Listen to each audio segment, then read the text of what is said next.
So I'm thinking of leaving Dublin.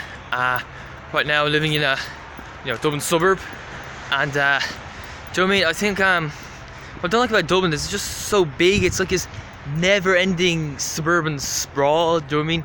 Like especially where I live, it just feels like a never-ending suburb after suburb. Do you know what I mean? And housing estate after housing estate, and it can be kind of weird. Like I'm planning to move to a smaller town because I want a better sense of community.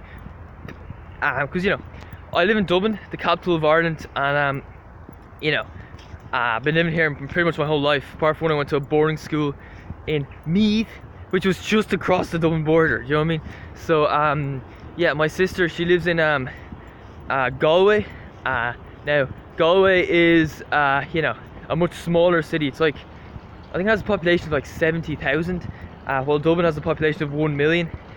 And just going down on the stepping stones here, I'm not even sure if you're allowed to do this, but there's no park rangers to control my destiny. Do you know what I mean? So living in a city like 15 times smaller than Dublin, she says it's a lot more friendly. There's a lot more character, because like where I live, it seems like when I first moved in, it seemed like a kind of a friendly area, but I realized that was not the case. It's a very unfriendly area. Like nobody knows each other. People. I've been living there 6 years, and like you never talk to your neighbors. They even say like hello to them, very rarely. And that wouldn't have been the case like back in the 80s. Like if you watch The Karate Kid, you'll see that the Karate Kid, he moves from Newark in New Jersey to California. As when they get there at the apartment complex, they walk in. The Karate Kid's been there like less than a minute. He tries to kick. What's that? Oh Jesus, an alarm on my phone. What the fuck is this? But anyway, he tries to kick the door open and he knocks some guy over on the other side. And of course he apologizes because he didn't know there was another guy on the other side. And they make friends.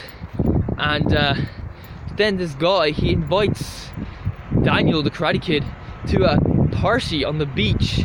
Do you know what I mean? That night, it's like, Jesus, you've been there like a few hours and you already have like a few friends. Like that's crazy, man. Well, I've been living in Carrickmine 6 years and I don't know anyone. I don't know any of my neighbors' names. It's just crazy the difference between the two places. And I think Daniel was more of a working class kind of guy. And that's probably why there's better sense of community, because they had less money. Because in those kind of societies where you have less money, you always have to rely on neighbors and stuff for, I don't know, certain services, like minding the kids, or stuff like that, or I don't know, fixing a bike or something. And do you know what I mean? That's how there's such a close-knit community there. Well, in Dublin it's like that's not the case, but I'm sure in smaller towns and cities it's a lot more friendly. Do you know what I mean?